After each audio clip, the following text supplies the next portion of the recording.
लग रही है? फिर ठीक है अली मियां, तुम सो जाओ, हम बना लेंगे। क्यों भी बढ़िया चाय बनाऊंगा नासिर साहब। अली मियां, एक कप चाय तुम भी पी लेना। हो जाएगी नासिर साहब। हमारा नींद भी कोई परी है तो हो जाएगी। चाय पीकर सो जाना। अगर एक चाय पीकर सोने का मुद्दा बने तो फिर चलना मेरे साथ।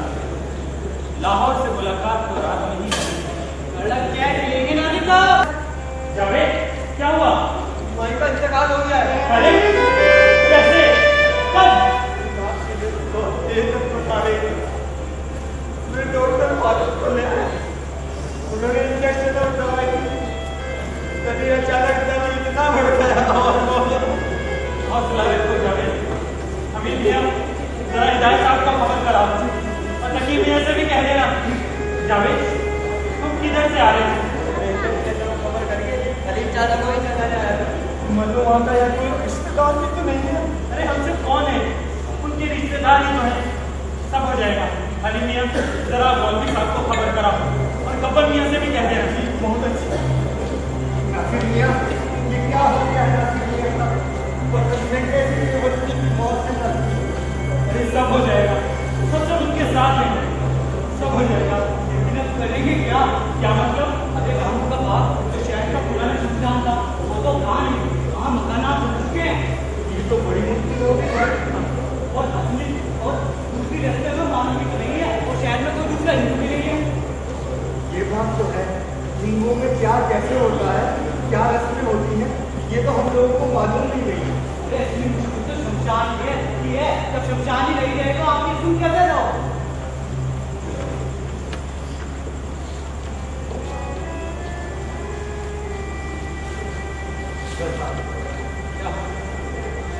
अब आप ही कुछ तजवीज़ कीजिए। मेरी तो कुछ समझ में नहीं आ रहा। जो आप सब लोगों की राय वो ही कीजिए। मोदी साहब आ रहे हैं। क्या कह रहे हैं? कहते थे जब तक मैं लाऊं आप कुछ मत कीजिएगा। माही ने हमेशा उन्होंने मानवन की जरूरत की थी, बहुत माल मत्ता था उनके पास।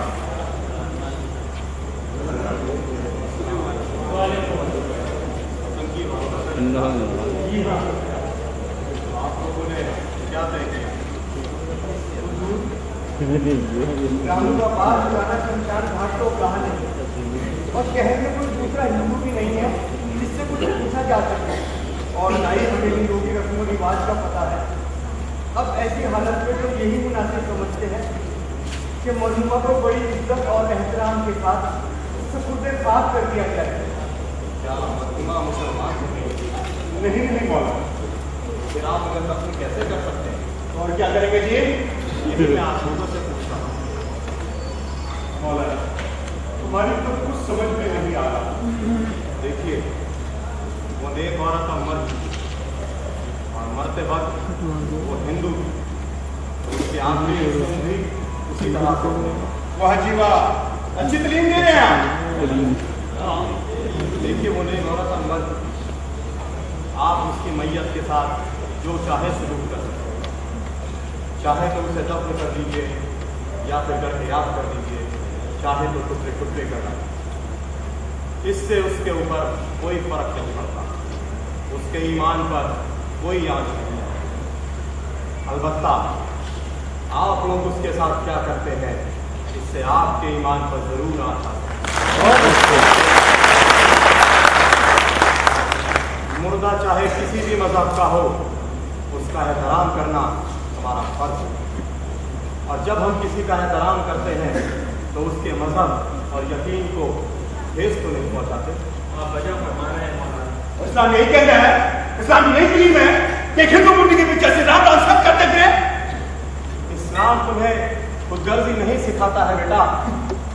इस्लाम तो दूसरों के मजहब और जज्बात का एहतराम करना सिखाता है।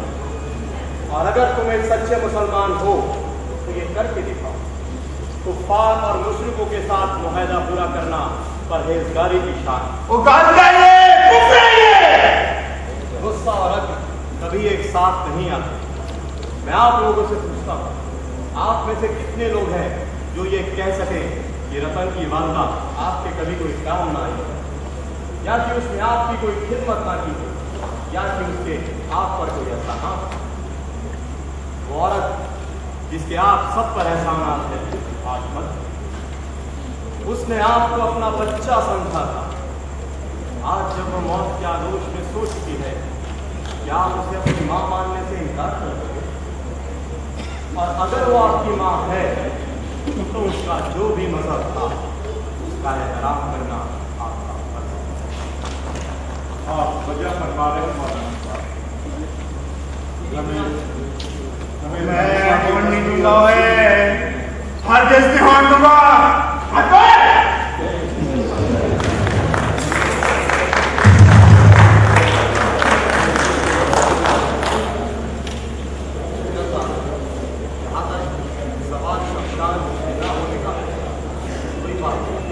शमशान नहीं रहा क्या? रावी का किनारा तो मौजूद ही है। हम रावी के किनारे गैर आबाद और सुनसान जगह देखकर मरहुमा की लाश को सिर मिला पेश कर सकते हैं। उनके मजहब के मुताबिक हो वो? बेशक हिंदू अपने मुर्दों को नदियों के किनारे भी जलाते हैं, हाँ दरिया में बहा सैकड़ों रस्में होती होगी, कैसे किया जाता है? आप लोगों को शायद मालूम नहीं, लेकिन अम्बाला में मेरे बहुत से दोस्त हिंदू थे।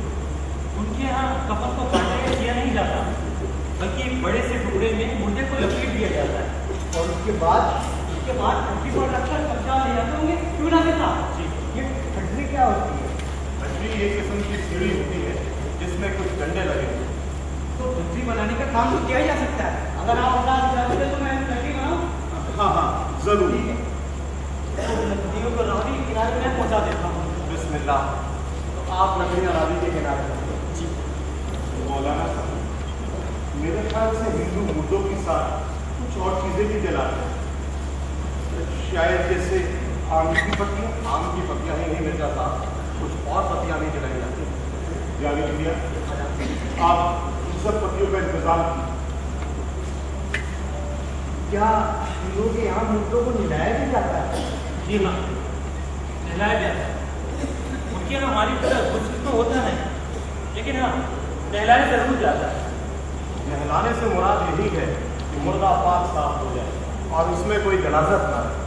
जी आपसे ही फरमा है। मिर्जा साहब, फिर ये काम तो घर में ही हो सकता है।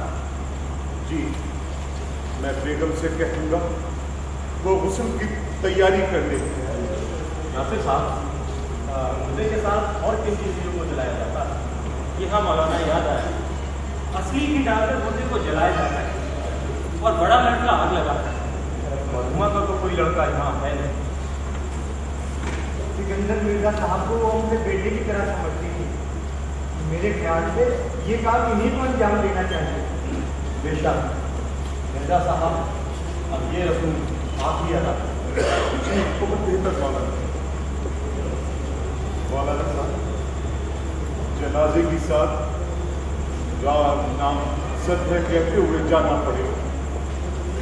हाँ भाई, ये तो होता ही है। राम नाम सत्य, अल्लाह तेरा नाम सच्चा है।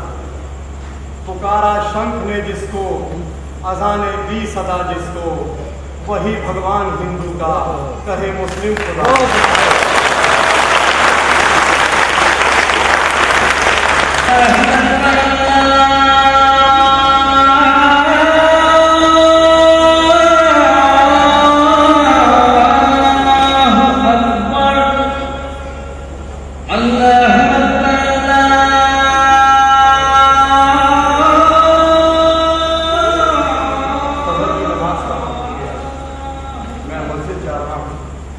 आप लोग भी नमाज पढ़ें। उसके बाद हम लोग इंशाअल्लाह माई का जनाजा रावी के किनारे में।